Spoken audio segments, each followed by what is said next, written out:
Mum and Miss Corelli mingled with other parents and teachers. Every time I scan the room to locate them, they seem to be smiling and gesturing in my direction. I imagine my mother is going overboard with how proud she is and how beautiful my performance was. Miss Corelli will be telling them that she's my ballet teacher and blah blah blah.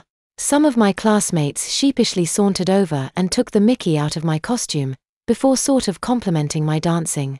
Some of the girls said I look better as a girl and said I looked cute. I grimaced. Well, I'd have preferred it if John hadn't dropped out. I said. Aren't you glad I stepped in? Kelly grinned as she leant on my shoulder. I am. Well, I did try to talk Miss York into making you play a boy. I told her as I eased myself from under her elbow. I know, she said, playing with her long flowing hair. But I don't think I'd have been very convincing as a boy. Neither was Peter, one of my friends interjected before mimicking my current stance, a relaxed second position. I folded my arms and told him that there's not many places to put my arms whilst I'm wearing a pancake tutu. He suggested I changed and I told him that we're not allowed. Not yet anyway, I said before glancing around. Susan still has her spacesuit on and it's still gathering plenty of attention. She's often battling with the tubes and does look quite hot inside it.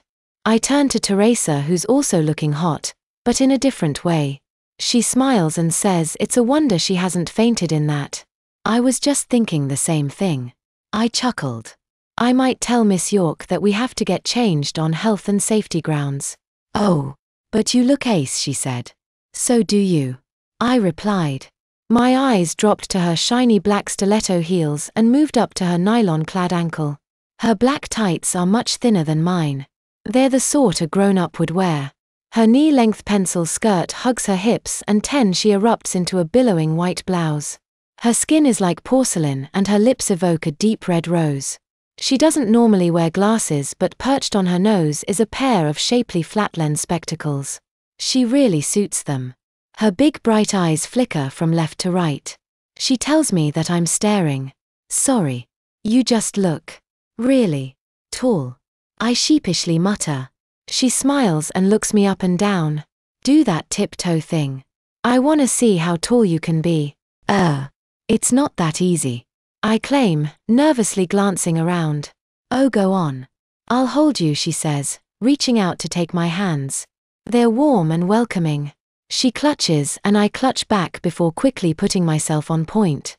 I hold the position for a moment and enjoy being a couple of inches taller than her, before dropping myself down to my natural height. She tells me it's an amazing talent. I tell her it hurts. It's still amazing, she said.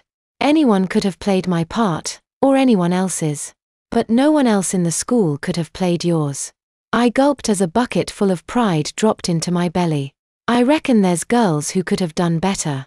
I might be the only boy who did ballet, but I think a girl would have been more suited to the role than me. You can say that again, Robert said, almost sneering at me. But no, he added, just before I had time to get offended.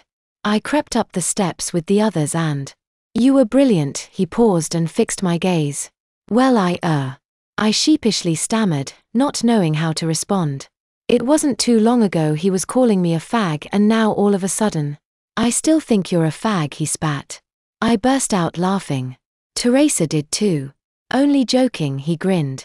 You might be playing a girl, but he paused and gestured to his own attire, a Bob the Builder-inspired outfit that doesn't quite work. I think I'm one of the village people, he grimaced. All we need is a cop and a biker, a soldier and an Apache. Kelly chortled. Meanwhile, my mother was raiding the buffet. She called me over and pushed a plate of food into my hands. 2 sausage rolls, a trio of vol au vents, salmon, mushroom and prawn, a handful of crisps, a slither of pizza, a quarter of a dinky pork pie and several sausages on sticks with either cheese or pineapple. Be careful not to get crumbs on your tutu, Peter, she says as I bit into a mini sausage roll. It's just a costume, I said as swept a bit of puff pastry off it. It'll probably never be used again. Maybe not, but I don't want it getting messy, she said. I shrugged and said it doesn't matter, before biting into the sausage roll once more. Another crumb fell and I brushed it off my tutu. Actually, Peter, it does matter, Mum said. I asked Miss York what would happen to the costumes, and she said they'd eventually be sold off. So I offered to buy it. Why would you want to buy this? I asked with my mouth still half full of food. As a memento, she replied. You'll have photographs. I know, but they're not like the real thing, are they?